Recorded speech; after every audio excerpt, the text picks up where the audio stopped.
Malaysia, Thailand, Myanmar ದೇಶಗಳು ಪ್ರಪಂಚದ 72% rubber ಬೆಳೆಯನ್ನು ಬೆಳೆಯುತ್ತದೆ. ಭಾರತದ ರಬ್ಬರ್ ಬೆಳೆಯಲ್ಲಿ 74% ಕೇರಳ ರಾಜ್ಯದ್ದಾಗಿದೆ. ಕೇರಳದ ಕೊಟ್ಟಾಯಂ, ಕೋಳಿಕೋಡ್, ಎರ್ನಾಕುಲಂ, ಕೊಲ್ಲಂ ಪ್ರಮುಖ ರಬ್ಬರ್ ಬೆಳೆಯುವ ಜಿಲ್ಲೆಗಳು. ಮಳೆ ಬಿಸಿಲು ಎರಡೂ ಈ ಬೆಳೆಗೆ ಬೇಕು. ದೇಶದ ಒಟ್ಟು ರಬ್ಬರ್ ಬೆಳೆ 6.3 ಲಕ್ಷ ಟನ್ ಆಗಿದೆ. ಭಾರತದ ಪ್ರಮುಖ ರಬ್ಬರ್ ಬೆಳೆಯುವ ರಾಜ್ಯಗಳು ಹಾಗೂ ಉತ್ಪಾದನೆಯು ಮುಂದಿನಂತಿದೆ.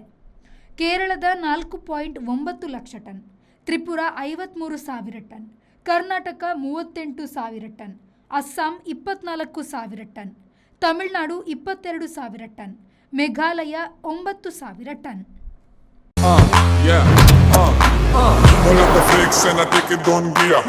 Pull up the hands and I feel no fear. I dig a don, I sick a don. Take it on the row and the show and the pull up the flicks and Volkswagen Virtus, German engineered for unmatched safety. Volkswagen Mangalore, Airport Road, Yeyadi, Mangalore. Volkswagen.